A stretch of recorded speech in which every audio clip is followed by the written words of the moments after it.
ശ്രീ സച്ചിദാനന്ദ സദ്ഗുരു സായിനാഥ് മഹാരാജ് കി ജയ്. നമസ്കാരം. എൻ്റെ പേര് ഉഷാ ജയദേവൻ. ശ്രീ സായി സച്ചരിതം അധ്യായം 18-19. ഹേമത് പന്തിനെ അനുഗ്രഹിച്ചു. സാത്തേയുടെയും ദേശ്മുഖിൻ്റെയും കഥകൾ, നല്ല ഗുണങ്ങൾ ഫലപ്രദമാവാനുള്ള ശ്രമം, പല വിധത്തിലുള്ള ഉപദേശങ്ങൾ, ജോലിക്കുള്ള കൂലി. കഴിഞ്ഞ 2 അധ്യായങ്ങളിൽ എങ്ങനെ ഒരു മാന്യൻ ബ്രഹ്മജ്ഞാനം കിട്ടുവാൻ ശ്രമിച്ചു എന്നും അദ്ദേഹത്തോട് ബാബ എങ്ങനെ പെരുമാറി എന്നതിനെക്കുറിച്ചും വിവരിച്ചു. ഈ 2 അധ്യായങ്ങളിൽ എങ്ങനെ ബാബ ഹേമത് പന്തിനെ സ്വീകരിച്ച് അനുഗ്രഹിച്ചുവെന്നും നല്ല ഗുണശീലങ്ങൾ നൽകി അനുഭവസ്ഥനാക്കിയെന്നും തന്നെത്താൻ മുന്നേറുവാനുള്ള പാഠങ്ങൾ, അപവാദങ്ങൾ, ജോലിക്കുള്ള കൂലി ഇവകളെയും വിവരിക്കുന്നു. മുഖവുര. സദ്ഗുരു ആദ്യം ഒരാളുടെ അറിവിനെ നോക്കി അതിനുശേഷം അവരുടെ മനസ്സിനെ ഇത്തിരി കൂടി ക്ലേശപ്പെടുത്താതെ അവർക്ക് ആത്മബോധം കിട്ടുവാനുള്ള വഴി പറഞ്ഞു കൊടുത്തിരുന്നു. ഈ കാര്യത്തിൽ ചിലർ പറയുന്നു, സദ്ഗുരു പറഞ്ഞ പദങ്ങൾ പുറമേയുള്ളവർക്ക് പറഞ്ഞു കൊടുക്കരുത് എന്ന് അവർ വിശ്വസിക്കുന്നു. അത് പറഞ്ഞാൽ പഠിപ്പിച്ചതിൻ്റെ ഫലം ഇല്ലാതാവും. ഇത് ശരിയല്ല. സദ്ഗുരു മഴക്കാലത്തിലെ ഒരു മേഘം പോലെയാണ്. അദ്ദേഹം കവിഞ്ഞൊഴുകുന്നു, അതായത് അമൃതമായ അറിവിനെ വലുതായി പരത്തുന്നു. ഇത് മനസ്സിലാക്കി ഹൃദയപൂർവമായി നമ്മൾ സന്തോഷിക്കണം. എന്നിട്ടവയെ മറ്റുള്ളവർക്ക് വിശാലമായി പറഞ്ഞു കൊടുക്കണം. ഈ ന്യായം നമ്മൾ ഉണർന്നിരിക്കുന്ന സമയത്ത് പഠിപ്പിക്കുന്നതല്ലാതെ നമുക്ക് സ്വപ്നത്തിൽ കാണിച്ചു തരുന്നതിനെ സംബന്ധിച്ച് ഒരു സംഗതി ഇവിടെ ഉദാഹരണമായി പറയുന്നു. ഒരമ്മ കൈപ്പുള്ള മരുന്നിനെ തൻ്റെ കുട്ടിയുടെ തൊണ്ടയ്ക്കകത്ത് നല്ല ശരീരഗുണത്തിനു വേണ്ടി നൽകുന്നത് പോലെ സായിബാബ തൻ്റെ ഭക്തന്മാർക്ക് ആത്മീയ വിഷയങ്ങൾ പറഞ്ഞു കൊടുത്തിരുന്നു. അദ്ദേഹത്തിൻ്റെ വഴി മറഞ്ഞതോ രഹസ്യമായതോ ആയിരുന്നില്ല, പക്ഷേ തുറന്നതായിരുന്നു. ഭക്തന്മാർക്ക് ആ വഴിക്ക് ചെന്ന് അവർക്ക് വേണ്ടത് സ്വീകരിച്ചിരുന്നു. സദ്ഗുരു സായി മാതിരി ബുദ്ധിമാന്മാർ നമ്മുടെ കണ്ണുകൾ തുറന്ന് നമുക്ക് ആത്മീയ സൗന്ദര്യത്തെ കാണിച്ചു തന്ന് നമ്മുടെ ചെറിയ ആഗ്രഹങ്ങളെ സാധിപ്പിക്കുന്നു. ഇങ്ങനെ ചെയ്യുന്നതിനാൽ നമ്മുടെ ഇന്ദ്രിയങ്ങളിലുള്ള ആഗ്രഹങ്ങൾ ഇല്ലാതാകുന്നു. 2 പഴങ്ങൾ, വിവേകവും വൈരാഗ്യവും നമ്മളിൽ ഉണ്ടായി ഉറക്കത്തിലും കൂടി നമുക്ക് അറിവ് വർദ്ധിപ്പിക്കുന്നു. നമ്മൾ സന്യാസിമാരുമായി സംയോജിക്കുമ്പോഴും അവരെ ശുശ്രൂഷിക്കുമ്പോഴും അവരുടെ സ്നേഹം കിട്ടുന്നു. ഭഗവാൻ അദ്ദേഹത്തിൻ്റെ ഭക്തന്മാരുടെ ആഗ്രഹങ്ങളെ സാധിപ്പിക്കുന്നു, നമ്മളെ സഹായിക്കുന്നു, കഷ്ടങ്ങളെ ഇല്ലാതാക്കി സന്തോഷിതരാക്കുന്നു. ഈ മുന്നേറ്റം മുഴുവനും സദ്ഗുരുവിൻ്റെതായി കരുതുന്നു. അതുകൊണ്ട് നാം എപ്പോഴും സദ്ഗുരുവിൻ്റെ അരികിൽ ചെല്ലണം. അദ്ദേഹത്തിൻ്റെ കഥകൾ കേൾക്കണം. അദ്ദേഹത്തിൻ്റെ കാലുകളിൽ വീണ് ശുശ്രൂഷിക്കണം. ഇനി നമുക്ക് കഥയിലേക്ക് നീങ്ങാം. ശ്രീ സാത്തെ. ലോർഡ് റേ മുംബൈയിലെ ഗവർണറായ ക്രാഫോർഡിനെ അടക്കി ഭരിച്ചിരുന്ന കാലത്ത് ശ്രീ സാത്തെ എന്ന് പറഞ്ഞ മാന്യൻ ഉന്നതമായ പ്രസിദ്ധി നേടി മുംബൈയിൽ വസിച്ചിരുന്നു. സാത്തേക്ക് തൻ്റെ കച്ചവടത്തിൽ വളരെയധികം നഷ്ടമുണ്ടായി. മറ്റു പല എതിർ സംഭവങ്ങളും അയാളെ തുടർന്ന് കഷ്ടത്തിലാക്കി. അദ്ദേഹം വളരെ മനക്ലേശത്തിലായിരുന്നു. മനഃശാന്തിക്ക് വേണ്ടി കുറെ കാലത്തേക്ക് വീട് വിട്ട് പുറത്തെവിടെയെങ്കിലും പോകുവാൻ ഉദ്ദേശിച്ചു. മനുഷ്യർ സാധാരണയായി ദൈവത്തെ ആലോചിക്കുക പതിവില്ലല്ലോ. പക്ഷേ കഷ്ടങ്ങളും അസ്വാഭാവിക സംഭവങ്ങളും വരുമ്പോൾ അവർ ദൈവത്തെ പ്രാർത്ഥിക്കുകയും വിമോചനത്തിനു വേണ്ടി അപേക്ഷിക്കുകയും ചെയ്യുന്നു. അവൻ്റെ കഷ്ടതകളെല്ലാം തീർന്നാൽ ഭഗവാൻ ഒരു സന്യാസി മൂലം അവൻ്റെ മുന്നേറ്റത്തിനുള്ള വഴി കാണിക്കുന്നു. ശ്രീ സാത്തേക്ക് അങ്ങനെയുള്ള അനുഭവം ആയിരുന്നു. അദ്ദേഹത്തിൻ്റെ സ്നേഹിതന്മാർ ഷിർദിക്ക് പോകാനായി ഉപദേശിച്ചു. അവിടെ പല ആളുകളും മനഃശാന്തിക്കും സമാധാനത്തിനും വേണ്ടി സായിബാബയുടെ ദർശനത്തിനായി കാത്തു നിൽക്കുന്നു. ശ്രീ സാത്തേക്ക് ഇതൊരു നല്ല ആലോചനയായി തോന്നി. 1917 ഷിർദിക്ക് ചെന്ന് ബാബയുടെ ദർശനം ശാശ്വതമായ ബ്രഹ്മാവിനെ പോലെയും ഏതിനോടും തുല്യപ്പെടുത്താനാവാത്തതും തേജസ്വിയും ശുദ്ധനുമായി കാണപ്പെട്ടു. ഉടനെ അദ്ദേഹത്തിൻ്റെ മനസ്സ് ചഞ്ചലമായിരുന്ന അവസ്ഥ വിട്ട് വളരെ നിശ്ചലമായി. പൂർവജന്മ പുണ്യമാണ് അദ്ദേഹത്തെ പുണ്യവാനായ ബാബയുടെ കാലടികളിലേക്ക് കൊണ്ടുവന്നതെന്ന് വിചാരിച്ചു. അദ്ദേഹം ഒരു ദൃഢമനസ്സുള്ളവനായിരുന്നു. ഉടനെ ഒരു ഗുരു ചൈത്ര പാരായണം ചൊല്ലുവാൻ ആരംഭിച്ചു. ആ സപ്താഹം 7 ദിവസങ്ങൾ കൊണ്ട് സമാപിച്ചു. ബാബ അന്ന് രാത്രി സാത്തേക്ക് സ്വപ്നദർശനം കൊടുത്തു. അതായത് ബാബ ഗുരുചരിത്രം കയ്യിൽ പിടിച്ചുകൊണ്ട് അതിൻ്റെ സാരം മുമ്പിലിരുന്ന് ശ്രദ്ധയോടെ കേട്ടുകൊണ്ടിരുന്ന സാത്തേയോട് പറയുന്നതായി കാണപ്പെട്ടു. ഉണർന്നപ്പോൾ അദ്ദേഹം വളരെ സന്തോഷഭരിതനായി. അറിവില്ലാതെ കൂർക്കം വലിച്ചുറങ്ങിക്കൊണ്ടിരിക്കുന്ന എന്നെ പോലെയുള്ളവരെ ബാബയുടെ അതിരില്ലാത്ത കാരുണ്യം കൊണ്ട് ഗുരുചരിത്രം എന്ന അമൃതം കൊടുത്തു എന്ന് സാത്തെ വിചാരിച്ചു.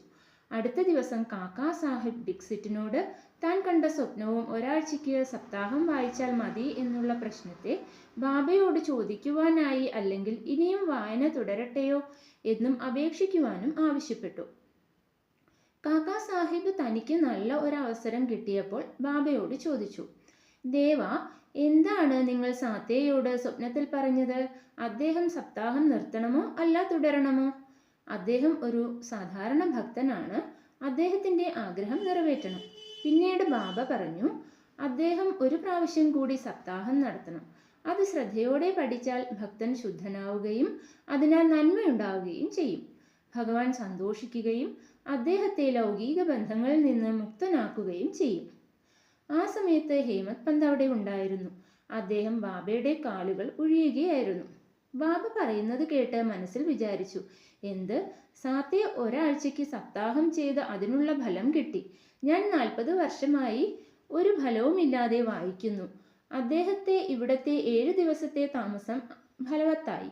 പക്ഷേ എൻ്റെ 7 വർഷക്കാലം വൃഥാവിലായി. ഒരു വേഴാമ്പൽ പക്ഷി മഴക്കാരനെ കാത്തു നിൽക്കുന്ന മാതിരി ബാബ എപ്പോഴാണ് ബാബയുടെ ആജ്ഞകളോട് കൂടിയ അമൃതമൊഴി പൊഴിഞ്ഞ് ആശീർവദിക്കുമെന്ന് കാത്തു നിൽക്കുന്നു. ഈ ആലോചനകൾ ഹേമത് പന്തിൻ്റെ മനസ്സിൽ കടന്നയുടൻ ബാബ അത് അറിഞ്ഞു. ഭക്തന്മാർക്കറിയാമായിരുന്നു അവർ എന്തു വിചാരിക്കുന്നുവോ അവയെല്ലാം ബാബ അറിഞ്ഞിരുന്നു എന്നും അതിൽ വരുന്ന ദുഷ്ട ആലോചനകളെ അമർത്തിയും നല്ലതിനെ മാത്രം പ്രോത്സാഹിപ്പിച്ചുമിരുന്നു. ഹേമത് പന്തിൻ്റെ മനസ്സറിഞ്ഞ ബാബ ഉടനെ ഹേമത് പന്തിനോട് എഴുന്നേൽക്കുവാൻ പറഞ്ഞു. ബാബയുടെ മനസ്സിൽ ദയ ഉണർന്നു. അതുകൊണ്ട് ഈ ആജ്ഞയെ കൊടുത്തു. ബാബയുടെ ആജ്ഞയെ ആർക്കു നിരസിക്കാൻ കഴിയും? ഹേമത് പന്ത് ഉടനെ മസ്ജിദ് വിട്ട് ഷാമായുടെ ഗൃഹത്തിലെത്തി. അദ്ദേഹം കുളി കഴിഞ്ഞ് വസ്ത്രം ധരിക്കുകയായിരുന്നു. പുറത്തു വന്ന് ഹേമത് പന്തിനോട് ചോദിച്ചു, ഈ സമയത്ത് എങ്ങനെയാണ് നിങ്ങൾ ഇവിടേക്ക്? മസ്ജിദിൽ നിന്ന് വരുന്നു എന്ന് കരുതുന്നു. എന്താണ് നിങ്ങൾ വിശ്രമമില്ലാത്തവനായും മനസ്സിടിഞ്ഞവനായും കാണപ്പെടുന്നത്? ഇരിക്കൂ, കുറെ വിശ്രമിക്കൂ. അതിനുള്ളിൽ ഞാൻ എൻ്റെ പൂജ മുഴുമിപ്പിച്ചിട്ട് വരാം. നിങ്ങൾ അതിനിടയിൽ ഒരു താമ്പൂലം ചവയ്ക്കുക. പിന്നീട് നമ്മൾ ഇരുന്ന് ഒരു നല്ല സംഭാഷണം നടത്താം. ഇതും പറഞ്ഞ് ഷാമ അകത്തേക്ക് പോയി. ഹേമത് പന്ത് വരാന്തയിൽ ഒറ്റയ്ക്കിരുന്നു. ജനലിൽ കൂടി അദ്ദേഹം ഒരു നാദ് ഭഗവത് എന്ന പ്രശസ്തമായ മറാത്തി പുസ്തകം കണ്ടു. ഇത് വിലമതിച്ച സംസ്കൃത ഭാഗവതത്തിൻ്റെ 11ാം അധ്യായത്തിൻ്റെ സാരം ശ്രീ ഏകനാഥ് വിവരിച്ചതായിരുന്നു. സായിബാബയുടെ ഉപദേശത്തിന്മേൽ ബാബു സാഹിബ് ജോഗും കാക്കാ സാഹിബ് ഡിക്സിറ്റും ദിവസേന ഭഗവത്ഗീത മറാത്തി അർത്ഥത്തോടു കൂടിയത്, അതായത് ഭാവാർത്ഥ ദീപിക അല്ലെങ്കിൽ ധ്യാനേശ്വരി, ശ്രീകൃഷ്ണ അർജുന സംവാദം വായിച്ചിരുന്നു. മാത്രമല്ല ഏകനാഥിൻ്റെ മറ്റ് ചില ഭാവാർത്ഥ രാമായണവും പഠിച്ചിരുന്നു. ഭക്തന്മാർ ബാബയോട് വന്ന് ചില ചോദ്യങ്ങൾ ചോദിക്കുമ്പോൾ ചില സമയങ്ങൾ കുറച്ചുത്തരങ്ങൾ പറഞ്ഞു. ബാക്കി മേൽപ്പറഞ്ഞ ഭാഗവതവും രാമായണവും കേൾക്കാനായി പറഞ്ഞിരുന്നു. അത് ഭഗവത് ധർമ്മത്തിൻ്റെ മുഖ്യ അംശവുമാണെന്ന് അറിയിച്ചിരുന്നു. ഭക്തന്മാർ അവയെ കേൾക്കുമ്പോൾ അവർക്ക് അവരവരുടെ ചോദ്യങ്ങൾക്ക് ശരിയായ ഉത്തരങ്ങളും കിട്ടിയിരുന്നു. ഹേമത് പന്തും നാദ് ഭഗവത് ലെ ചില ഭാഗങ്ങൾ ദിവസേന വായിച്ചിരുന്നു. ആ ദിവസം ഷാമ ദിവസേന പഠിക്കുന്ന ഭാഗം മുഴുമിപ്പിച്ചിരുന്നില്ല. ഈ വീഴ്ച ചില ഭക്തന്മാരോട് കൂടി മസ്ജിദിലേക്ക് പോകേണ്ടി വന്നതിനാലാണ് ഉണ്ടായിരുന്നത്. ജനലിനടുത്തിരുന്ന ആ പുസ്തകം എടുത്ത് ഹേമത് പന്ത് സാധാരണയായി തുറന്നു നോക്കി. അത്ഭുതകരമാം വണ്ണം അദ്ദേഹം മുഴുമിപ്പിക്കാത്ത ഭാഗമാണതിൽ ഉണ്ടായിരുന്നത്. അത്ഭുതമായിരുന്നു. ബാബ തന്നെ ഷാമായുടെ അടുത്തയച്ചത് താൻ ദിവസേന വായിക്കുന്ന ഭാഗം മുഴുമിക്കാൻ വേണ്ടിയാണെന്ന് തോന്നി. അതുകൊണ്ട് ആ മുഴുമിക്കാത്ത ഭാഗത്തെ അദ്ദേഹം പൂർത്തിയാക്കി. അത് കഴിഞ്ഞയുടൻ ഷാമ തൻ്റെ പൂജയെല്ലാം കഴിച്ച് പുറത്തു വന്ന് 2 പേരും വർത്തമാനത്തിനിരുന്നു. ഹേമത് പന്ത്, ഞാൻ ഒരു സന്ദേശം ബാബയിൽ നിന്ന് കൊണ്ടുവന്നിട്ടുണ്ട്. അദ്ദേഹം നിങ്ങളുടെ അടുത്തു നിന്ന് 15 രൂപ ദക്ഷിണയായി വാങ്ങിക്കൊണ്ടുവരാൻ പറഞ്ഞിട്ടുണ്ട്. കൂടാതെ കുറെ നേരം സന്തോഷമായി സംസാരിച്ച് നിങ്ങളെയും കൂട്ടി മസ്ജിദിലേക്ക് വരാനും ആവശ്യപ്പെട്ടിട്ടുണ്ട്. ഷാമ അത്ഭുതത്തോടു കൂടി എൻ്റെ അടുത്ത് തരുവാൻ പണമൊന്നുമില്ല. എൻ്റെ 15 നമസ്കാരങ്ങളെ ദക്ഷിണയ്ക്ക് പകരമായി ബാബയ്ക്ക് കൊടുക്കുക. ഹേമത് പന്ത്, ശരി. നിങ്ങളുടെ നമസ്കാരങ്ങളെ സ്വീകരിച്ചു.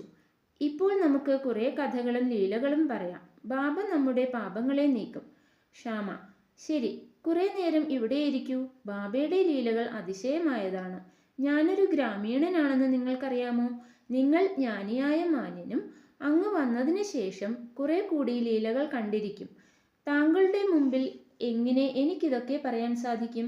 ശരി, ഈ വെറ്റില, പാക്ക്, ചുണ്ണാമ്പ് എല്ലാം ചേർത്ത് പാൻ ബീഡ എടുത്തുകൊള്ളുക. അതിനിടയിൽ ഞാൻ അകത്ത് ചെന്ന് ഡ്രസ്സുകൾ മാറ്റി വരാം. കുറേ നിമിഷങ്ങൾക്ക് ശേഷം ശ്യാമ പുറത്തേക്ക് വന്ന് ഹേമത് പന്തിനോട് സംസാരിച്ചു കൊണ്ടിരുന്നു. അദ്ദേഹം പറഞ്ഞു, ഈ ഭഗവാന്റെ ലീല തെളിവറ്റ ഒന്നായതിനാൽ ആരതറിയും? അദ്ദേഹത്തിന് ഇളക്കമുണ്ടാവുകയില്ല. ഗ്രാമീണരായ നമുക്ക് എന്തറിയാം? എന്തുകൊണ്ട് ബാബ നേരിൽ കഥകൾ പറയുന്നില്ല? എന്തിനായി നിന്നെ പോലുള്ള ബുദ്ധിമാന്മാരെ എന്നെ പോലുള്ള മൂഢന്മാരോട് സംസാരിക്കാൻ അയക്കുന്നു? ബാബയുടെ വഴികൾ പിടികിട്ടാത്തതാണ്. എനിക്ക് ഒന്നു മാത്രം പറയാൻ സാധിക്കും, അവ മനുഷ്യരുടേതല്ല. ഇങ്ങനെ ഒരു മുഖവുരയോട് കൂടി ശ്യാമ പറഞ്ഞു. ഞാൻ ഇപ്പോൾ കഥ ഓർമ്മിക്കുന്നു, അത് പറയാം.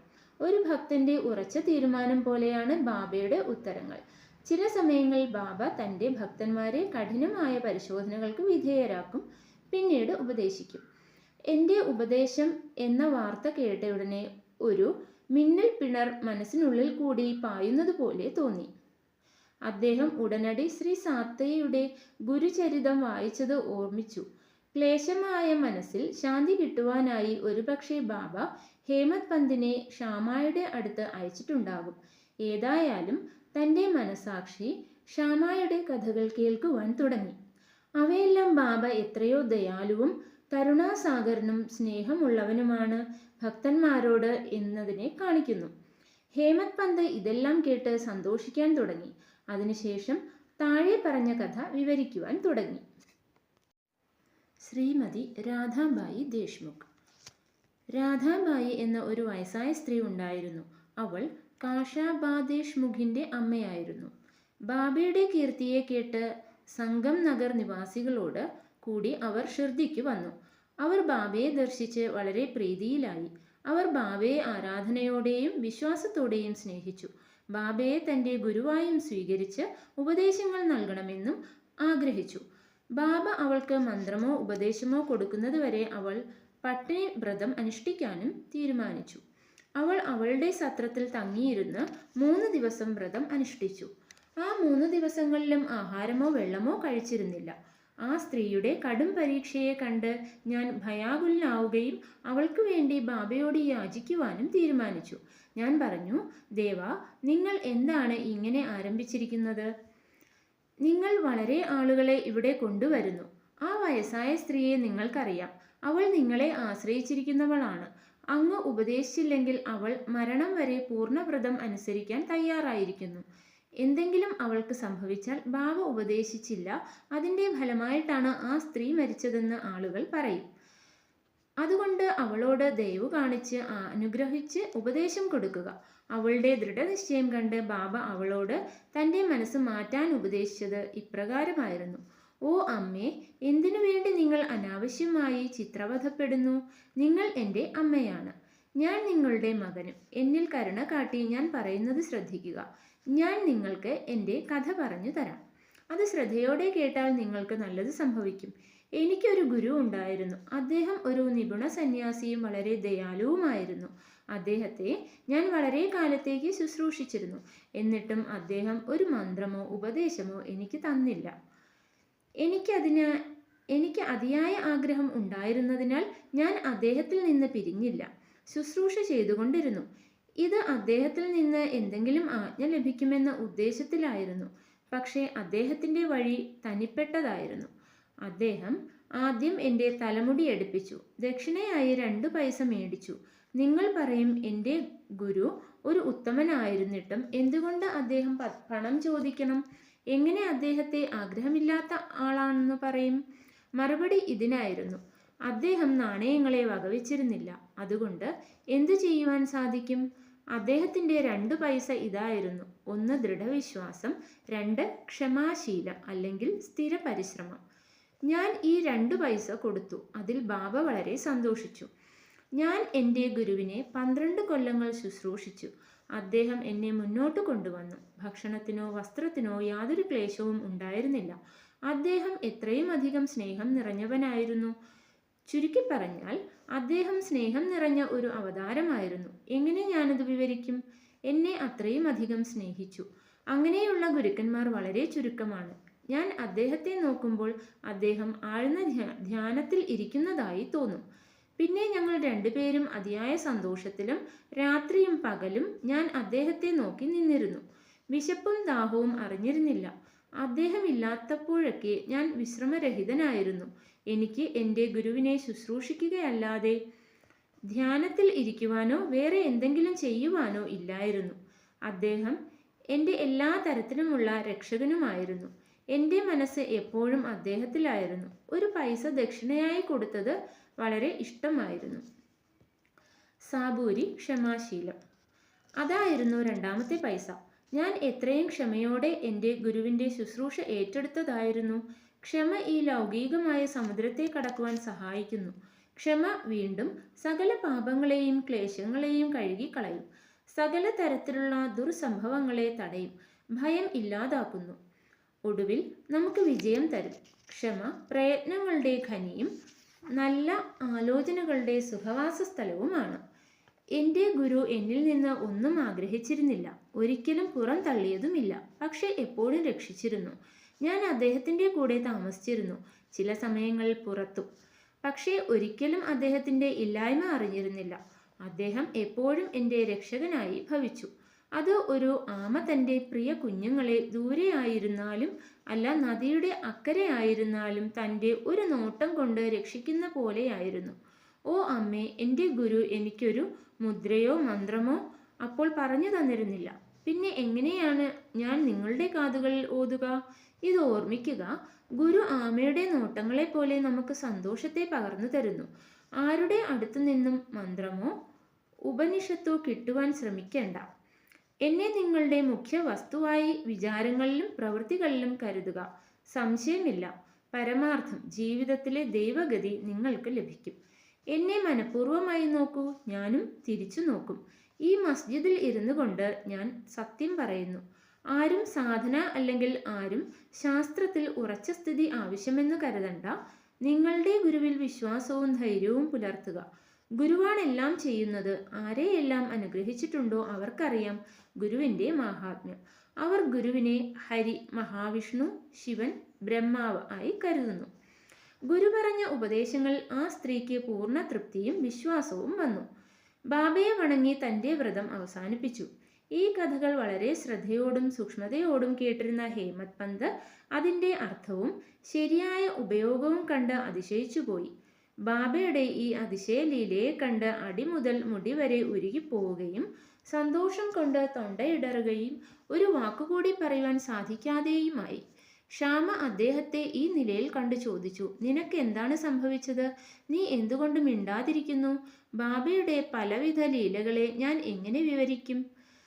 ആ സമയത്ത് മസ്ജിദിൽ മണിയടിക്കാൻ തുടങ്ങി. അത് ഉച്ചപൂജയ്ക്കും ആരതിക്കുമുള്ള സമയത്തെ സൂചിപ്പിച്ചിരുന്നു. അതിനാൽ ഷാമായും ഹേമത് പന്തും മസ്ജിദിലേക്ക് പോയി. ബാബ സാഹിബ് ജോഗ് പൂജ ആരംഭിച്ചിരുന്നു.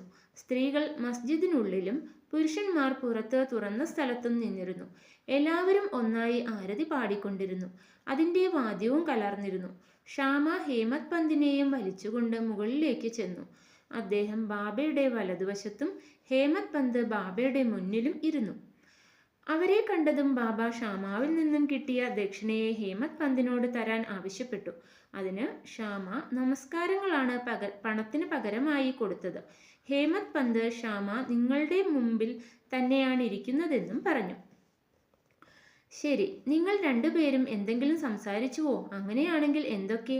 അവ എന്താണെന്ന് പറയുക. മണിമുഴക്കത്തിൻ്റെയും വാദ്യത്തിൻ്റെയും പാടുന്ന ശബ്ദങ്ങളെയും കൂട്ടാക്കാതെ ഹേമത് പന്ത് അവരുടെ സംസാരത്തെപ്പറ്റി പറയാൻ തുടങ്ങി. ബാബയും അത് കേൾക്കുവാൻ കൊതിച്ചിരുന്നു. അതിനാൽ അദ്ദേഹം തിണ്ടിൽ നിന്ന് നീങ്ങി മുന്നോട്ട് വന്നു. ഹേമത് പന്ത് അവരുടെ സംസാരം മുഴുവനും പറഞ്ഞു. അത് വളരെ സന്തോഷമായതും പ്രത്യേകിച്ച് വൃദ്ധ സ്ത്രീയുടെ കഥ അത്ഭുതകരവും സൂചകമായി ബാബയുടെ ലീലകൾ പറയാനാവാത്തതാണെന്നും അറിയിച്ചു. അത് ബാബ തന്നെത്താൻ ആശീർവദിക്കുന്ന മാതിരി വിചാരിക്കുന്നുവെന്നും പറഞ്ഞു. ബാബ പിന്നീട് പറഞ്ഞു, കഥ വളരെ അത്ഭുതകരമാണ്. നിന്നെ എങ്ങനെ ആശീർവദിച്ചു?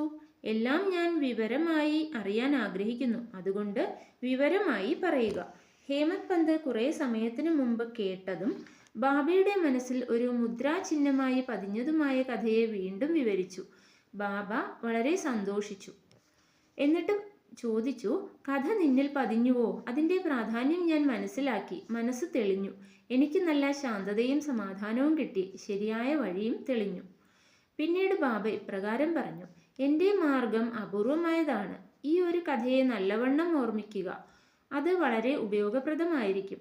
ആത്മബോധം അല്ലെങ്കിൽ ബ്രഹ്മം കിട്ടുവാൻ തപസ്സിരിക്കുന്നത് ആവശ്യമാണ്. അത് നീ ഇടവിടാതെ പരിശീലിക്കണം. അങ്ങനെ ചെയ്താൽ ചെറിയ ആലോചനകൾ പോലും ഇല്ലാതാവും. ആഗ്രഹങ്ങളൊന്നും ഇല്ലാത്തതിനാൽ നീ ഭഗവാനെ ധ്യാനിക്കണം. അദ്ദേഹം എല്ലാ പൂച്ചികളിലും, അതായത് ചെറിയ വസ്തുക്കളിലും അടങ്ങിയിട്ടുണ്ട്. അതിനാൽ മനസ്സിനെ സ്ഥിരമാക്കിയാൽ നിന്റെ ആഗ്രഹം സഫലമാകും. എപ്പോഴും എൻ്റെ ശരീരമല്ലാത്ത അവസ്ഥയെ ധ്യാനിക്കുക. അത് അറിവിൻ്റെ അവതാരമാണ്, പുണ്യശീലമാണ്, മാത്രമല്ല പരമസുഖകരമായതുമാണ്. ഇത് സാധ്യമല്ലെങ്കിൽ എൻ്റെ ശരീരത്തെ കാൽ മുതൽ തല വരെ ധ്യാനിക്കുക. ഇവിടെ കാണുന്ന മാതിരി രാത്രിയിലും പകലും തുടർന്ന് ചെയ്യുമ്പോൾ നിങ്ങളുടെ ആഗ്രഹങ്ങൾ ഒന്നായി തീരുന്നു. അപ്പോൾ ധ്യാനിക്കുന്നവൻ ധ്യാനം എന്തിനെ ധ്യാനിക്കുന്നു എന്നതെല്ലാം ഒന്നായി തീരുന്നു. ധ്യാനി ജ്ഞാനിയാവുകയും ചെയ്യുന്നു, ബ്രഹ്മത്തിൽ കലരുകയും ചെയ്യുന്നു. കുഞ്ഞുങ്ങൾ മറുകരയിലാകുമ്പോൾ അമ്മ ആമയ്ക്ക് പാൽ കൊടുക്കാനോ തൻ്റെ വാത്സല്യത്തെ പകരാനോ സാധിക്കുന്നില്ല. അവളുടെ സ്നേഹം നിറഞ്ഞ നോട്ടമായ ആഹാരം മാത്രം പുഷ്ടി കൊടുക്കുന്നു. കുഞ്ഞുങ്ങൾ ഒന്നും ചെയ്യുന്നില്ല, പക്ഷേ അമ്മയെ ഓർക്കുന്നു. അമ്മയുടെ ഒരു കാഴ്ച മാത്രമാണ് കുഞ്ഞുങ്ങൾക്ക് ജീവിക്കാനും സന്തോഷിക്കാനുമുള്ള വഴി. അങ്ങനത്തെ ഒന്നാണ് ഗുരു ശിഷ്യ ബന്ധം. ബാബ ഈ വാർത്തകൾ പറഞ്ഞപ്പോൾ ആരതി അവസാനിച്ച് എല്ലാവരും ഒന്നിച്ചു ചേർന്ന് ശ്രീ സച്ചിദാനന്ദ സദ്ഗുരു സായിനാഥ് മഹാരാജ് കി ജയ്, ശുദ്ധമായ മനസ്സ്, അറിവ്, പരമസുഖം ഇവകൾ നിറഞ്ഞ സായി മഹാരാജാവിന് ജയം എന്ന ശബ്ദം മുഴക്കി. പ്രിയപ്പെട്ട വായനക്കാരെ, നമ്മൾ ഇപ്പോൾ വിചാരിക്കും മസ്ജിദിൽ ആ കൂട്ടത്തിൽ നിൽക്കുകയാണെന്നും ജയ ജയ എന്ന ശബ്ദം അവരോടൊപ്പം മുഴക്കുന്നുവെന്നും. ആരതി പൂജ കഴിഞ്ഞയുടൻ പ്രസാദം കൊടുത്തു. ബാബു സാഹേബ് പതിവ് പോലെ മുന്നോട്ട് വന്ന് ബാബയെ വണങ്ങിയ ശേഷം ബാബയുടെ കയ്യിൽ നിറയെ കൽക്കണ്ടം കൊടുത്തു. ബാബ അത് മുഴുവൻ ഹേമത് പന്തിൻ്റെ കയ്യിൽ കൊടുത്തിട്ട് പറഞ്ഞു, ഈ കഥ ഹൃദയത്തിലാക്കി ഓർമ്മിക്കുമെങ്കിൽ നിന്റെ സ്ഥിതി കൽക്കണ്ടം പോലെ വളരെ മധുരമായിരിക്കും, സന്തോഷമാവുകയും ചെയ്യും. ഹേമത് പന്ത് ബാബയെ വണങ്ങി അഭ്യർത്ഥിച്ചു, ഈ മാതിരി ഉപകാരങ്ങൾ ചെയ്യൂ, എന്നെ അനുഗ്രഹിച്ച് എപ്പോഴും കാത്തുരക്ഷിക്കുക. ബാബ പറഞ്ഞു, ഈ കഥ കേൾക്കുക, അതിനെ ധ്യാനിക്കൂ, എന്നിട്ട് അതിൽ അലിഞ്ഞു ചേരൂ. എന്നാൽ നീ എപ്പോഴും ഓർമ്മിച്ച് ഭഗവാനെ ധ്യാനിക്കും. അപ്പോൾ അദ്ദേഹം നിന്നിൽ പ്രകാശിക്കും. പ്രിയപ്പെട്ട വായനക്കാരെ, ഹേമത് പന്തിന് കൽക്കണ്ടം പ്രസാദമായി ലഭിച്ചു. നമുക്കിപ്പോൾ ഈ കഥ മൂലം പ്രസാദമായി കൽക്കണ്ടമോ അമൃതോ ലഭിച്ചിട്ടുള്ളത് എന്ന് നോക്കാം. മനസ്സ് തൃപ്തിയാകും വണ്ണം അതിനെ കുടിക്കാം, ധ്യാനിക്കാം. എന്നിട്ട് ഒന്നാക്കി ബാബയുടെ ആശീർവാദങ്ങളാൽ ശക്തിയായും സന്തോഷമായും ഇരിക്കാം. അങ്ങനെ സംഭവിക്കട്ടെ. 19ാമത്തെ അധ്യായത്തിൻ്റെ ഒടുവിൽ ഹേമത് പന്ത് വേറെ ചില സംഗതികൾ പറഞ്ഞിട്ടുള്ളത് ഇവിടെ വിശദീകരിക്കുന്നു. നമ്മുടെ സ്വഭാവങ്ങളിൽ ബാബയുടെ ഉപദേശം. താഴെ കൊടുക്കുന്ന ബാബയുടെ വാക്കുകൾ സാധാരണ പുരോഗതിക്കും വിലമതിക്കാൻ സാധിക്കാത്തതുമാണ്. അവ മനസ്സിൽ വെച്ച് അതുപ്രകാരം പ്രവർത്തിച്ചാൽ അവ നിങ്ങൾക്ക് നല്ലത് ചെയ്യും. ആരും എന്തെങ്കിലും ഒരു കാര്യമോ സൗഹൃദമോ ഉണ്ടെങ്കിൽ എവിടേക്കും പോവുകയില്ല. മനുഷ്യനോ ജന്തുക്കളോ നിങ്ങളുടെ അടുത്ത് വന്നാൽ അവകളെ മര്യാദയില്ലാതെ പുറന്തള്ളരുത്. നേരെ മറിച്ച് അവയെ വിനയത്തോടെ ഉപചരിക്കുക. ദാഹിക്കുന്നവർക്ക് വെള്ളം, വിശക്കുന്നവർക്ക് ആഹാരം, നഗ്നർക്ക് വസ്ത്രം, പരിചയമില്ലാത്തവർക്ക് പുറത്തുള്ള വരാന്ത കൊടുത്താൽ ഭഗവാൻ തീർച്ചയായും സന്തോഷിക്കും. ആരെങ്കിലും കുറെ പണം ആവശ്യപ്പെട്ടാൽ നിങ്ങൾക്ക് അത് കൊടുക്കുവാൻ ഇഷ്ടമില്ലെങ്കിൽ കൊടുക്കണ്ട. പക്ഷെ അവരുടെ നേരെ നായ കുരയ്ക്കുന്ന തരത്തിൽ പെരുമാറരുത്. ആര് വേണമെങ്കിലും നിങ്ങൾക്കെതിരായി സംസാരിക്കട്ടെ, കഠിനമായ മറുപടി കൊടുക്കണ്ട. ആ മാതിരി സംഭവങ്ങളെ നിങ്ങൾ സഹിച്ചുവെങ്കിൽ നിങ്ങൾ സന്തോഷിതരാകും. ലോകം തലകീഴായി മറിയട്ടെ, നീ നിന്റെ നിശ്ചയത്തിൽ ഇരിക്കൂ. നിന്റെ സ്ഥലത്ത് എന്തെല്ലാം നടക്കുന്നുവോ അവയെ എല്ലാറ്റിനെയും ശാന്തമായി നോക്കി കാണുക. നിന്നിൽ നിന്ന് വേർപെടുത്തുന്ന വ്യത്യാസമാകുന്ന ചുവരിനെ ഇടിക്കൂ. എന്നാൽ നമ്മൾ തമ്മിൽ പോവാനുള്ള വഴി തുറന്നിരിക്കും. നീ ഞാൻ എന്നുള്ള വ്യത്യാസമാണ് നമ്മൾക്കിടയിലുള്ള തടസ്സം. അത് ശിഷ്യനെയും ഗുരുവിനെയും ദൂരത്താക്കുന്നു. അത് നശിപ്പിച്ചില്ലെങ്കിൽ പ്രായശ്ചിത്തം ഉണ്ടാകാൻ സാധ്യമല്ല. അല്ലാ മാലിക്, ദൈവമാണ് എല്ലാത്തിൻ്റെയും ഉടമസ്ഥൻ. നമ്മളെ രക്ഷിക്കുന്നവൻ വേറെ ആരുമല്ല. ദൈവപ്രവൃത്തികൾ അസാധാരണമായതാണ്, വിലമതിക്കാനാവാത്തതും ആരാലും അറിയാൻ ആവാത്തതുമാണ്. ഭഗവത് ആജ്ഞ നടക്കും. ഭഗവാൻ നമുക്ക് വഴി കാണിച്ച് നമ്മുടെ ഹൃദയത്തിലുള്ള ആഗ്രഹങ്ങളെ പൂർത്തീകരിക്കും. അത് ഋണാനുബന്ധ പൂർവ്വ സംബന്ധത്തിനാലാണ് നമ്മൾ ഒന്നു ചേർന്നിട്ടുള്ളത്. നമ്മൾ ഒരാൾക്കൊരാൾ സ്നേഹിച്ച് ഉപകരിച്ച് സന്തോഷിതനായിരിക്കാം. ഏതൊരാൾക്ക് ജീവിതത്തിലെ ഏറ്റവും ഉന്നതമായ ആഗ്രഹസാഫല്യം കിട്ടുന്നുവോ അവൻ്റെ ജീവിതം ശാശ്വതവും സന്തോഷകരമായുള്ളതുമാണ്. മറ്റുള്ളവർ സാധാരണമായി ജീവിക്കുന്നു, ശ്വാസം ഉള്ളതുവരെ. ഫലപ്രദാനത്തിനായി നല്ല ഗുണങ്ങൾ ശീലിക്കണം. ബാബ നല്ല ഗുണങ്ങളെ എങ്ങനെ പ്രോത്സാഹിപ്പിച്ചിരുന്നു എന്ന് കാണുന്നത് വളരെ രസകരമാണ്. നിങ്ങൾ ബാബയുടെ മുമ്പിൽ സ്നേഹത്തോടും ഭക്തിയോടും കൂടി കീഴടങ്ങണം.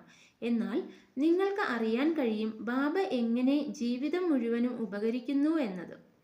ചില സന്യാസിമാർ പറഞ്ഞിട്ടുണ്ട്, നിങ്ങൾക്ക് എപ്പോഴെല്ലാം ഉറക്കത്തിൽ നിന്ന് എഴുന്നേറ്റയുടൻ നല്ല ആലോചനകൾ തോന്നുന്നുവോ അവയെ ആ പകൽ സമയത്ത് വികസിപ്പിച്ചാൽ നിങ്ങളുടെ അറിവ് വർദ്ധിക്കുകയും ശാന്തത ലഭിക്കുകയും ചെയ്യും. ഹേമത് പന്തിന് ഇതൊന്ന് പരിശോധിക്കണമെന്ന് ആഗ്രഹമുണ്ടായിരുന്നു. ഒരു ബുധനാഴ്ച രാത്രി ഉറങ്ങുവാൻ പോകുന്നതിന് മുമ്പ് അദ്ദേഹം വിചാരിച്ചു, നാളെ വ്യാഴാഴ്ചയാണ്, ഒരു നല്ല ദിവസം, ഷിർദി ഒരു പുണ്യസ്ഥലം. അതുകൊണ്ട് ഞാൻ ആ ദിവസം മുഴുവൻ ഓർമ്മിച്ചു. രാമനാമം പറഞ്ഞുകൊണ്ട് നടക്കുകയും രാമനാമത്തെ വിചാരിച്ച് ഉറങ്ങാനും കിടന്നു. അടുത്ത ദിവസം ഉണർന്നപ്പോൾ അദ്ദേഹം ഒരു പ്രയാസവും കൂടാതെ രാമനാമം ഓർത്ത് വളരെ സന്തോഷപ്പെട്ടു. രാവിലത്തെ പണികളെല്ലാം പൂർത്തിയാക്കിയ ശേഷം അദ്ദേഹം കുറെ പുഷ്പങ്ങളോടെ ബാബയെ കാണാൻ ചെന്നു. ബാബ ഡിക്സിറ്റ് വാഡ കഴിഞ്ഞ് ബൂട്ടി വാഡ വഴി, അതായത് ഇപ്പോഴത്തെ സമാധി മന്ദിർ വഴി പോവുകയായിരുന്നു. അപ്പോൾ ഒരു സുന്ദരമായ ഗീതം ഔറംഗാബാദ്കർ ബാബയുടെ മുമ്പിൽ മസ്ജിദിൽ പാടിക്കൊണ്ടിരുന്നു. ആ പാട്ട് ഏകനാഥിൻ്റെ ഗുരുകൃപാഞ്ചൽ പായോ മേരെ ആയിരുന്നു. അതിൽ അദ്ദേഹം പറയുന്നു, അയാൾക്ക് ഗുരുവിൻ്റെ അനുഗ്രഹത്താൽ കൺമിഴി കിട്ടിയെന്നും അത് അവൻ്റെ കണ്ണുകളെ തുറന്ന് ഉറങ്ങുമ്പോഴും രാമനെ സ്വപ്നത്തിലും ഉണർന്ന നിലയിലും എല്ലാ സ്ഥലത്തും കാണുവാൻ സഹായിച്ചു എന്നും. എത്രയോ പാട്ടുകളുണ്ട്, പക്ഷേ എന്തിനാണ് ഔറംഗാബാദ്കർ ഈ പാട്ട് പ്രത്യേകമായി തിരഞ്ഞെടുത്തത്? രാമനാമം ഇടവിടാതെ പകൽ സമയത്ത് പാടാൻ ഹേമത് പന്ത് എടുത്ത തീരുമാനത്തെ വലുതാക്കാൻ ബാബ നിശ്ചയിച്ചു. ഒരു കൗതുകമായ സംഗതിയല്ലയോ? എല്ലാ സന്യാസിമാരും ഭക്തന്മാരെ കഷ്ടതകളിൽ നിന്ന് സംരക്ഷിക്കുവാനും അവരുടെ ആഗ്രഹങ്ങൾ നിറവേറ്റുവാനും വേണ്ടി രാമനാമം ജപിക്കുന്നത് നല്ലതാണെന്നും പറയുന്നു. ഉപദേശങ്ങൾ പലതരം ദൂഷകൻ ശിക്ഷിക്കപ്പെട്ടു. സായി ബാബ ആജ്ഞകൾ കൊടുക്കുന്നത് പ്രത്യേക സ്ഥലമോ സമയമോ നോക്കിയല്ല. ബാബ അത് സ്വതന്ത്രമായി അവസരങ്ങൾ വരുമ്പോൾ പറഞ്ഞിരുന്നു. ഒരിക്കൽ ബാബയുടെ ഒരു ഭക്തൻ ഒരാളെ എല്ലാവരുടെയും മുമ്പിൽ വെച്ച് ചീത്ത പറഞ്ഞു. ഗുണകരമായ ഭാഗത്തെ ഒതുക്കി തൻ്റെ സഹോദരൻ്റെ തെറ്റുകളെ മാത്രം പരിഹാസരൂപത്തിൽ പറഞ്ഞിരുന്നത് കേട്ടുകൊണ്ടിരുന്നവർക്ക് വെറുപ്പേറി. സാധാരണയായി മറ്റുള്ളവരെ കുറ്റം പറയുന്നത് മനുഷ്യ സ്വഭാവമാണ്. അത് ചീത്ത വിചാരങ്ങളെ കൊണ്ടുവരുന്നു. സന്യാസിമാർ കളങ്കങ്ങളെ വേറൊരു വെളിച്ചത്തിൽ കാണുന്നു. അഴുക്കുകളെ നീക്കുവാൻ വളരെയധികം വഴികളുണ്ട്, വെള്ളം, സോപ്പ് മുതലായവ. പക്ഷേ കളങ്കമുണ്ടാക്കുന്നവന് തനിയായി ഒരു വഴിയുണ്ട്. അവൻ മറ്റുള്ളവരുടെ ദോഷങ്ങളെ തൻ്റെ നാവ് കൊണ്ട് നീക്കുന്നു. ഒരു വിധത്തിൽ അവൻ സഹായിക്കുന്നുവെന്നും പറയാം. അതിനവന് നന്ദി പറയണം. സായിബാബയ്ക്ക് ദൂഷകന്മാരെ ശരിപ്പെടുത്തുവാനായി ഒരു പ്രത്യേക രീതി ഉണ്ടായിരുന്നു. അദ്ദേഹത്തിൻ്റെ സർവജ്ഞതയാൽ എന്തു ചെയ്തു എന്ന് അത് അറിഞ്ഞിരുന്നു. ഉച്ചയ്ക്ക് അവനെ ലണ്ടിക്കടുത്ത് കണ്ടപ്പോൾ ബാബ പറഞ്ഞു, ഒരു പന്നി വേലിക്കരികിലുള്ള അഴുക്കുകളെ തിന്നുകയായിരുന്നു. നോക്കൂ, എത്രമാത്രം സ്വാദോടുകൂടി അത് അഴുക്കുകളെ തിന്നുന്നു. നിന്റെ സ്വഭാവം അങ്ങനെയുള്ളതാണ്. നീ നിന്റെ സഹോദരനെ ദുഷിച്ചു പറഞ്ഞുകൊണ്ടേയിരുന്നു, മനസ്സടങ്ങുന്നത് വരെ. എത്രയോ നല്ല കാര്യങ്ങൾ ചെയ്തതിൽ പിന്നെയാണ് നീ മനുഷ്യനായി ജനിച്ചത്. ഇങ്ങനെ കാണിച്ചാൽ ഷിർദിക്കു നിന്നെ എങ്ങനെ ഏതെങ്കിലും വിധത്തിൽ സഹായിക്കാൻ സാധിക്കും? പറയാനില്ല. ആ ഭക്തൻ ബാബ പറഞ്ഞ പാഠത്തെ ഹൃദയത്തിൽ സ്വീകരിച്ചുകൊണ്ട് അവിടെ നിന്ന് പോയി. ഇങ്ങനെ ബാബ എവിടെയെല്ലാം ആവശ്യമായി തോന്നിയോ അവിടെയെല്ലാം ഉപദേശങ്ങൾ നൽകിയിരുന്നു. ഇവയെല്ലാം നമ്മുടെ മനസ്സിൽ വെച്ച് പ്രവർത്തിച്ചാൽ ആത്മീയ ഉണർവ് ദൂരെ ആവില്ല. ഒരു പഴമൊഴിയിൽ പറയുന്നു, ഹരി എന്നൊരു ദൈവമുണ്ടെങ്കിൽ അദ്ദേഹം എൻ്റെ കട്ടിലിൽ ഇരുത്തി ഭക്ഷിപ്പിക്കും. ഈ പഴമൊഴി ഭക്ഷണത്തിനും വസ്ത്രത്തിനും മാത്രമേ പറയാവൂ. പക്ഷേ ആരെങ്കിലും ഇതിനെ വിശ്വസിക്കുന്നവർ വെറുതെ ഇരുന്ന് ലൗകികമായി ഒന്നും ചെയ്യാതിരുന്നാൽ അവർ നശിക്കും. ആത്മബോധം ലഭിക്കാനായി അവൻ പരിശ്രമിക്കണം. എത്രത്തോളം പ്രയത്നിക്കുന്നുവോ അത്രത്തോളം അതവന് നല്ലതാണ്. തെറ്റിയ ബോധത്തെ നിവർത്തിക്കാൻ ബാബ ഒരു ശരീരം മാത്രവും 3.5 ക്യൂബിറ്റ്സിനു ഇങ്ങനെ ഒരു അവതാരം എടുത്തു എന്ന് ഏതെങ്കിലും ഭക്തൻ ബാബയെ രാവും പകലും പൂർണ്ണമായി കീഴടങ്ങി ധ്യാനിച്ചു എന്നാൽ അവൻ ബാബയിൽ ഒന്നു ചേരും. ശർക്കരയും അതിലുള്ള മധുരവും സമുദ്രവും അലയും കണ്ണും കാഴ്ചയും എന്ന പോലെ ആർക്കെങ്കിലും ജന്മമരണത്തിൽ നിന്ന് വിമോചനം കിട്ടണമെങ്കിൽ അവർ അവരുടെ മനസ്സിനെ ശാന്തമായും പ്രസന്നമായും വെച്ച് നേരായ ജീവിതം നയിക്കണം. അവർ ആരോടും കഠിനമായി സംസാരിച്ച് മനസ്സിനെ ക്ലേശിപ്പിക്കരുത്. എപ്പോഴും നല്ല കാര്യങ്ങളിൽ ഇടപെടണം. എന്നിട്ട് ഹൃദയപരമായും ആത്മാർത്ഥമായും പൂർണ്ണമായി ഭഗവാന് കീഴടങ്ങണം. എന്നാൽ പിന്നെ അവൻ ഒന്നിലും പേടിക്കേണ്ട ആവശ്യമില്ല. ഏതൊരാൾ പൂർണ്ണമായി ദൈവത്തെ വിശ്വസിക്കുന്നുവോ അവൻ ഭഗവത് ലീലകളെ കേൾക്കുകയും വ്യാഖ്യാനിക്കുകയും ചെയ്യുന്നതല്ലാതെ വേറൊന്നും ആലോചിക്കാതെ ബ്രഹ്മമടയുന്നു. ബാബ പല ആളുകളോടും ബാബയുടെ നാമം ഓർമ്മിക്കുവാനും പറഞ്ഞു. പക്ഷെ ആർക്കെങ്കിലും അവർ ആരാണെന്നറിയണമെങ്കിൽ ഞാൻ ആരാണ്, അവർ ബാബയുടെ ശ്രവണതയെയും ധ്യാനത്തെയും ചെയ്യുവാൻ ഉപദേശിച്ചു. ചിലർക്ക് ദൈവത്തിൻ്റെ പേരിനെ ഓർമ്മിക്കാനും മറ്റു ചിലർക്ക് ദൈവത്തിൻ്റെ ലീലകളെ കേൾക്കാനും വേറെ ചിലർക്ക് ദൈവപാദത്തെ പൂജിക്കാനും ആധ്യാത്മ രാമായണം, ധ്യാനേശ്വരി തുടങ്ങി മറ്റു പല പുസ്തകങ്ങളും വായിക്കുവാനും ഉപദേശിച്ചു. ചിലരെ ദൈവത്തിൻ്റെ പാദങ്ങൾക്ക് അരികെ ഇരിക്കാനും കുറെ പേരെ ഖണ്ഡോബ മന്ദിരത്തിലേക്ക് പോകുവാനും വേറെ ചിലരോട് വിഷ്ണുനാമം 1000 പ്രാവശ്യം ഉച്ചരിക്കാനും പലരെയും ഛന്ദോഗ്യ ഉപനിഷത്തും ഗീതയും വായിക്കുവാനും ഉപദേശിച്ചു. ബാബയുടെ ഉപദേശത്തിന് ഒരു അതിർത്തി ഉണ്ടായിരുന്നില്ല. നേരിലും തോന്നലിലും സ്വപ്നത്തിലും ഉപദേശിച്ചിരുന്നു. മദ്യത്തിനടിമയായവരെ ബാബ സ്വപ്നത്തിലെത്തി അവൻ്റെ മാറത്ത് ഇരുന്ന് അമർത്തി അവനിൽ നിന്ന് ഇനി കള്ളിനെ തൊടുകയില്ലെന്ന സത്യം ചെയ്യിപ്പിച്ചിരുന്നു. ചിലർക്ക് മന്ത്രങ്ങൾ ഓതിയിരുന്നു, ഗുരുർ ബ്രഹ്മ ഗുരുർ വിഷ്ണു മാതിരി. ഹഠയോഗം പരിശീലിക്കുന്ന ചിലർക്ക് ബാബ അത് നിർത്തി സാബൂരി കാത്തിരിപ്പിനായി കൽപ്പിച്ചു. ബാബയുടെ വഴികളെയും രീതികളെയും വിവരിക്കാൻ സാധ്യമല്ല. സാധാരണ ലോക കാര്യങ്ങൾ പറയുമ്പോൾ ബാബ തൻ്റെ കാര്യങ്ങൾ മൂലം ഉദാഹരണങ്ങൾ കൊടുത്തിരുന്നു. അതിൽ ഒന്ന് താഴെ വിവരിക്കുന്നു. ജോലിക്കുള്ള കൂലി. ഒരു ദിവസം ഉച്ചയ്ക്ക് രാധാകൃഷ്ണമായിയുടെ വീടിനടുത്ത് ബാബ വന്ന് ഒരു ഏണി കൊണ്ടുവരാനായി പറഞ്ഞു. ഒരാൾ അത് കൊണ്ടുവന്ന് ചുവരോട് ചേർത്ത് ബാബ പറഞ്ഞ മാതിരി നിർത്തി. ബാബ വാമൻ ഗോൺകറുടെ പുറത്ത് കയറി രാധാകൃഷ്ണമായിയുടെ പുര കടന്ന് അടുത്ത അറ്റത്തിൽ കൂടി ഇറങ്ങി. എന്തിനു വേണ്ടി ബാബ ഇങ്ങനെ പ്രവർത്തിച്ചുവെന്ന് ആർക്കും അറിയില്ല. രാധാകൃഷ്ണമായി ആ സമയത്ത് മലേറിയ പനി പിടിച്ച് വിറച്ചു കിടക്കുകയായിരുന്നു. ഒരുപക്ഷെ ആ പനി മാറ്റുവാൻ വേണ്ടിയായിരിക്കാം ബാബ പുരയുടെ മുകളിൽ പോയത്. ഇറങ്ങി വന്ന ഉടൻ ബാബ 2 രൂപ ആ ഏണി കൊണ്ടുവന്നവന് കൊടുത്തു. ചിലർ ബാബയോട് എന്തിനാണ് ഇത്ര പണം കൊടുത്തതെന്ന് ചോദിച്ചു. അതിന് മറുപടിയായി ബാബ പറഞ്ഞു, ആരും ഇന്നു മുതൽ ഒരാളെ കൊണ്ട് ഒരു പണിയും വെറുതെ ചെയ്യിക്കരുത്. പണിക്കാരൻ അവൻ്റെ കൂലി ഉടനടിയായും ധാരാളമായും കൊടുക്കണം. ബാബയുടെ ഈ തത്വം അനുസരിച്ചാൽ, അതായത് ജോലിക്കുള്ള കൂലി ഉടനടിയായും ധാരാളമായും കൊടുത്താൽ അവർ വേഗത്തിൽ വരികയും അതിനാൽ അവരും യജമാനന്മാരും തക്ക ഫലമടയുകയും ജോലി നിർത്തലിനോ ഉദ്യോഗസ്ഥലങ്ങൾ അടയ്ക്കുന്നതിനോ അവർ തമ്മിലുള്ള സ്വമനക്ലേശത്തിനോ അവസരം ഉണ്ടാവുകയുമില്ല. ശ്രീ സായിനാഥന് നമസ്കാരം. ഓം സായിറാം. ജയ് മോഹൻജി. എല്ലാവർക്കും ഒരു ശുഭദിനം ആശംസിക്കുന്നു.